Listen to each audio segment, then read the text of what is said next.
Hello every one. അപ്പോൾ ഇന്നത്തെ നമ്മുടെ വീഡിയോ നമ്മൾ നേരെ പോകുന്നത് ധനുഷ്കോടിക്കാണ്. അപ്പോൾ നമ്മൾ മോർണിംഗ് സൺറൈസ് കാണാൻ വേണ്ടിയിട്ട് അവിടേക്ക് എത്താം എന്നുള്ള രീതിയിലാണ് നമ്മുടെ കാര്യങ്ങളെല്ലാം പ്ലാൻ ചെയ്തത്. And the view and the road, ആ ഒരു മൊത്തം ട്രിപ്പും അടിപൊളിയായിരുന്നു. കുറച്ച് ദൂരം പോയി കഴിഞ്ഞപ്പോൾ കടലിന് തിരമാലകളൊക്കെ റോഡിലേക്ക് അടിക്കാൻ തുടങ്ങി. നല്ല ഭംഗിയുള്ള സ്ഥലം. മാപ്പിൽ നോക്കുമ്പോഴാണെങ്കിൽ നമ്മളൊരറ്റത്തേക്ക് പോയിക്കൊണ്ടിരിക്കുന്നു. രണ്ട് സൈഡിലും ചുറ്റും വെള്ളം. ഒരു പ്രത്യേക വൈബായിരുന്നു ആ ഒരു പ്ലേസ് കാണാനായിട്ട്. ഒന്നും ആൾക്കാർ അങ്ങനെ താമസിക്കുന്നൊന്നുമില്ല. രാവിലെ ആവുമ്പോൾ രാമേശ്വരത്തു നിന്ന് ഇങ്ങോട്ട് വന്ന് ഈ ടൂറിസ്റ്റുകൾക്ക് വേണ്ട കുറച്ച് സാധനങ്ങൾ വിൽക്കുക, അതുപോലെ ടൂറിസമായിട്ട് ബന്ധപ്പെട്ടിട്ടുള്ള കുറച്ച് സെയിൽസ് മാത്രമാണ് ഈ ഏരിയയിലുള്ളൂ. നല്ല ഭംഗിയുള്ളൊരു റോഡ്.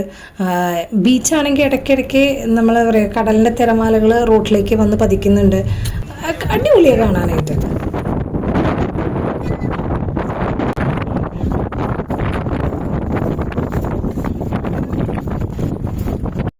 വളരെ ലോൺലി ആയിട്ടുള്ളൊരു അറ്റ്മോസ്ഫിയർ ആയിരിക്കും എന്നൊക്കെയാണ് നമ്മൾ വിചാരിച്ചത്. പക്ഷേ ഇവിടെ എത്തിയപ്പോഴേക്കും ഹെവി ക്രൗഡായിരുന്നു. നല്ല തിരക്കെന്ന് പറഞ്ഞാൽ ആൾക്കൂട്ടവും തിരക്കൊക്കെ നല്ല രസമായിട്ട് ഇവിടെ കാറുകളും വണ്ടികളും ഒക്കെ പാർക്ക് ചെയ്ത് ഭയങ്കര തിരക്കുള്ളൊരു ഏരിയ ആയിരുന്നു. കണ്ടോ, നിറച്ചും ക്രൗഡഡ് ആയിട്ടുള്ളൊരു ഏരിയ. പക്ഷേ ആൾക്കാർ എൻജോയ് ചെയ്യുന്നുണ്ട്. ബീച്ചിലേക്ക് കളിക്കാൻ പോകുന്നവരുണ്ട്. പക്ഷേ ഞങ്ങൾ ഇറങ്ങിയില്ല. നല്ല തിരയും നല്ല കാറ്റുമായിരുന്നു. അതിൻ്റെ ഇവിടെയൊക്കെ ആയിട്ട് ഇതുപോലെ കക്ക, ചിപ്പി, മുത്ത് അങ്ങനത്തെ സാധനങ്ങളൊക്കെ വിൽക്കുന്നുണ്ട്. പിന്നെ കണ്ടൊരു പ്രത്യേക സാധനമായിരുന്നു റോവർ. ഇതിന് ഞാൻ വേറെ എവിടെയും കണ്ടിട്ടില്ല കേട്ടോ. പക്ഷെ വർക്ക് ചെയ്യുന്നത് കാണാൻ ഞങ്ങൾക്ക് സാധിച്ചില്ല.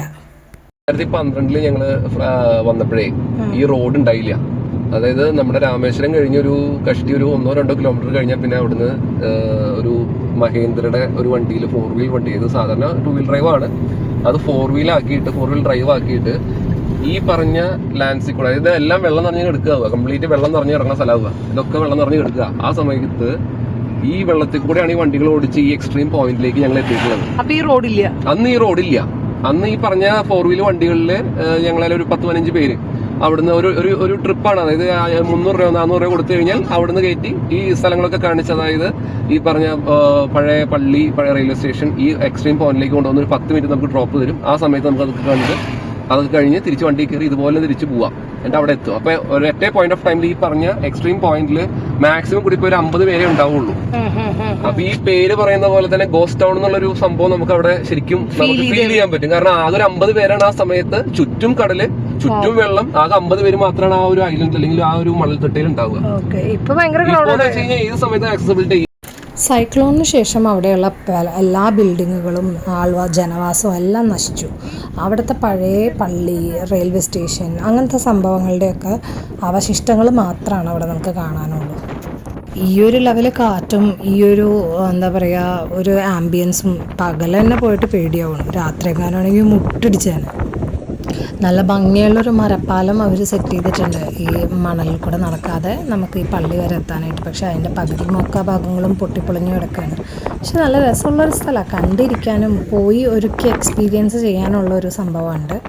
ഇതൊക്കെ പഴയ ബിൽഡിങ്ങുകളുടെ അവശിഷ്ടങ്ങളാണ്. എന്താ ഇവിടെ കുറേ മണ്ണ് കൂടി അതിൻ്റെ മുകളിലേക്കൂടെയൊക്കെ കവറായി പോയി തുടങ്ങി. പകുതി മുക്കാ ബിൽഡിങ്ങിൻ്റെയും കുറേ കുഞ്ഞു കഷ്ണങ്ങളൊക്കെ ബാക്കി കാണാനായിട്ടുള്ളൂ.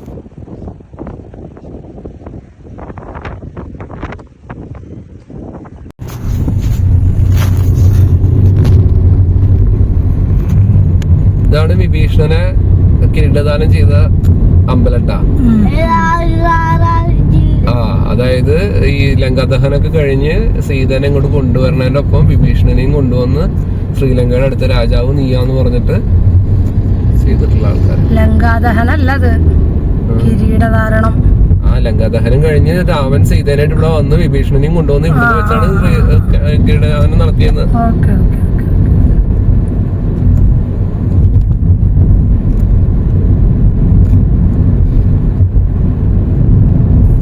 ഒത്ത കടലിൻ്റെ നടുക്കാണ് ഈ വക സംഭവങ്ങളെല്ലാം സ്ഥിതി ചെയ്യുന്നതെന്നുള്ളതാണ് ഏറ്റവും ക്യൂരിയസ് ആയിട്ടുള്ള പാർട്ട്.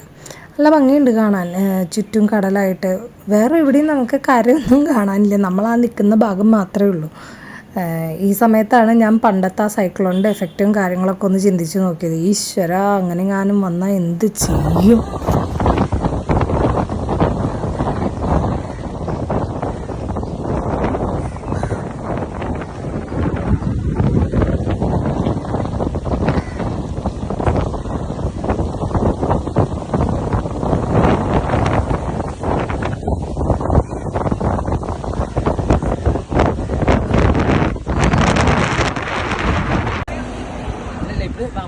தினண்டு ஓ அப்படிதான் பிடிக்கணுமா? இப்பதான் பிடிக்கணும், அப்பதான் கடிக்காது. கடிக்காது. ஐயோ. இது கடிச்சு ஒண்ணும் செய்யாது. இந்த அது பிடிச்சது. கீழே விட்டு காமிக்கிறீங்களா?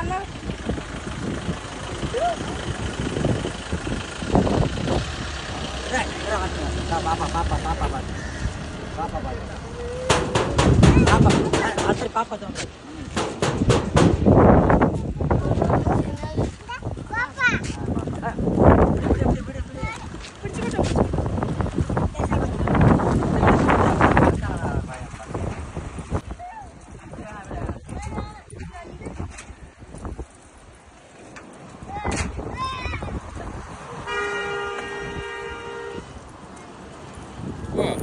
ഞണ്ടിൻ്റെ കളി കാണാൻ നോക്കി എന്നിട്ട് ഇനി അവിടെ നിന്നാൽ എനിക്ക് കടി കിട്ടും എന്നുള്ളത് ഉറപ്പായി. അപ്പോൾ ഞാൻ വേഗം സ്ഥലം വിട്ടു. ഇതൊക്കെയായിരുന്നു ഞങ്ങളുടെ ധനുഷ്കോടി ട്രിപ്പ്. അടുത്തൊരു വീഡിയോയിൽ കാണുന്നവരെ bye, take care and lots of love.